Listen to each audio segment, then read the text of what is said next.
자, 여기에 대해서 이재명 대표 오늘 지역에 내려갔습니다. 탄핵 찬성 집회에 간 건 아닙니다만 이런 발언을 했더군요. 한번 들어보시죠.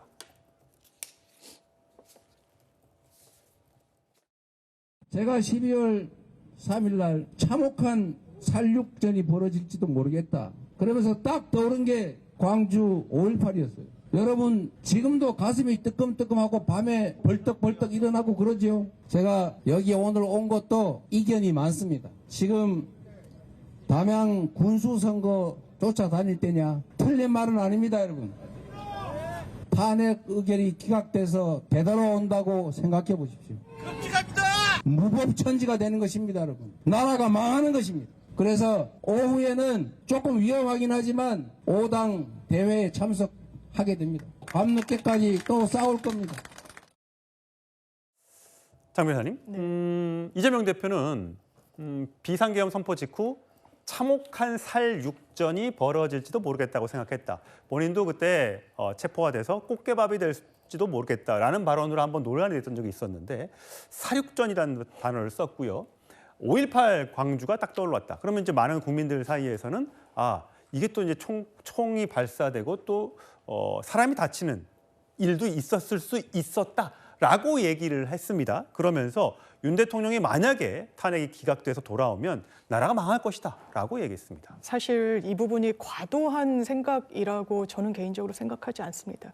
최근에 여러 의혹 보도가 나왔는데요. 기본적으로 일단 2군단 산하 702 특공연대가 있는 지역에서 종이관 문의를 했다라는 겁니다.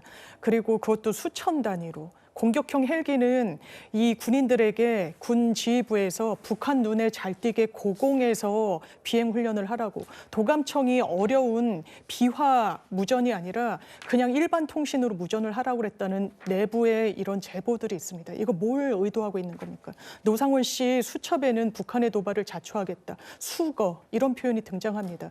이게 단순한 그냥 망상입니까? 우려입니까? 아니요. 이 개헌 국면에서 단시간에 시민들의 힘으로 그리고 국회에서 해제안을 가결시켰기에 중단됐기 망정이지 어떤 상황이 펼쳐졌을지는 정말 가늠할 수 없는 겁니다. 이 부분에 대해서 5.18을 떠올리는 그런 부분들, 시민들이 정확하게 윤석열 대통령의 위험도에 대해서는 판단이 있어야 된다고 생각합니다. 예. 여야 정치인들의 목소리가 거세지면 거세질수록 국민들은 불안함에 또 휩싸일 수 있다는 점에서 이 국민들을 좀 안심시킬 수 있는 그런 발언들을 양 정당에서 해줬으면 어떨까라는 생각이 좀 듭니다. 자, 오늘 탄핵 찬성 집회에 나온 목소리도 한번 들어보시죠. 하늘이시여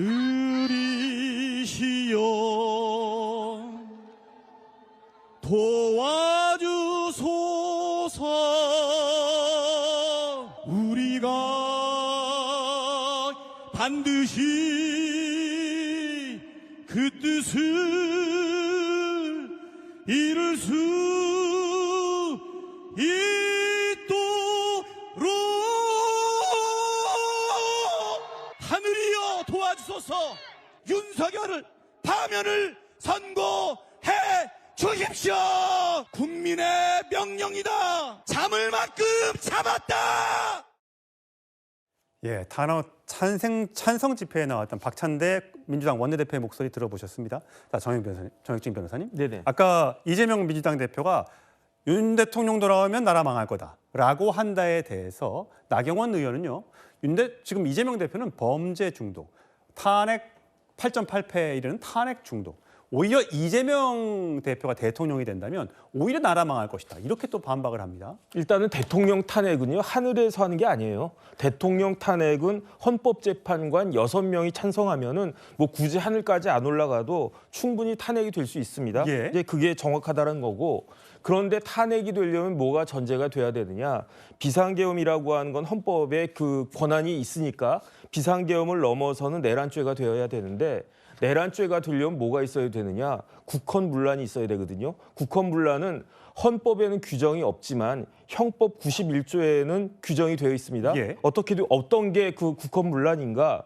국가기관의 권능 행사를 불가능하게 하는 게 그게 국헌문란인데 불가능하다라고 하는 거는 영구히 기능을 상실하는 게 불가능한 거 아니겠습니까? 그러니까 불가능이라고 하는 건 원래 그런 건데 그 우리나라 대법원 그 헌법 그 판례에 따르면은 영구적인 것은 아니라고 하더라도 상당 기간 동안에 국가기관 권능 행사가 불가능하면 그것도 국헌문란이다 이렇게 규정하고 있단 말이에요. 예. 그런데 지난번 윤석열 대통령 12월 3일 그 비상계엄은 얼마 동안 지속됐습니까? 2시간 반이잖아요. 아무리 양보하고 또 양보해도 2시간 반을 상당 기간이라고 해석할 수 없다라고 하는 게 헌법학자들의 거의 일치된 견해 아닌가 저는 그런 생각이 들고요. 그다음에 국가기관의 그 권능 행사가 불가능해야 되는데 선관위의 권능 행사가 불가능하게 됐습니까? 아니란 말이에요.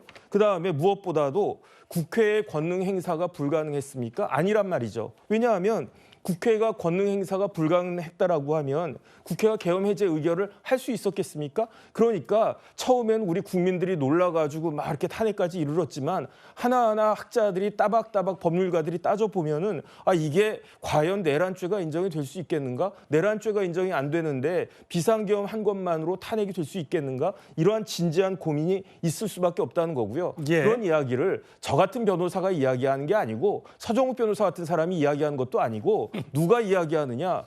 우리나라 최고 권위자 허영 교수, 황도수 교수, 그다음에 헌법연구관 20년 했던 이명웅 변호사 이런 분들이 이야기를 하는 거니까 아무리 그렇다라고 하더라도 이런 식의 그 논리가 있는 것이고 그렇기 때문에 헌법재판관들이 고민할 수밖에 없는 거고요. 예. 그다음에 무엇보다도 시민들이 이렇게 탄핵을 반대 외치면서 몇십만 명이 거리로 쏟아져 나오는 거는 제 개인적인 생각으로는 이재명 대표가 이끄는 민주당에게 만약에 집권의 기회가 주어진다라고 하면 진짜 큰 문제가 생기는 것이 아니냐. 거기에 예. 대한 두려움이 있기 때문에 나경원 의원이 이야기하는 것과 같은 그런 현상이 벌어지는 것이 아닌가 싶습니다. 예.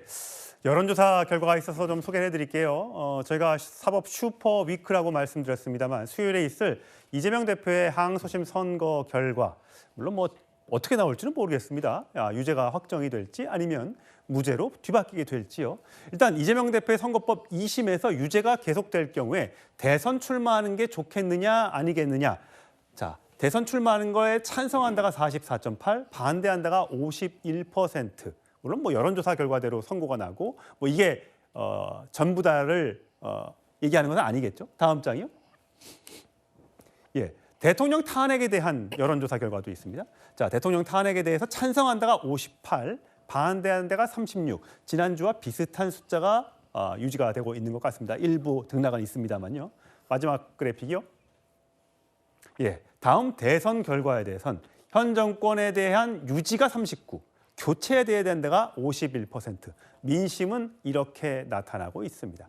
과연 한덕수 탄핵 선고, 이재명 대표에 대한 항소심 선고 결과, 그리고 혹시라도 있을지 모르는 윤석열 대통령의 탄핵 선고 결과에 따라 아마 이런 민심들은 또다시 요동칠 것으로 보입니다.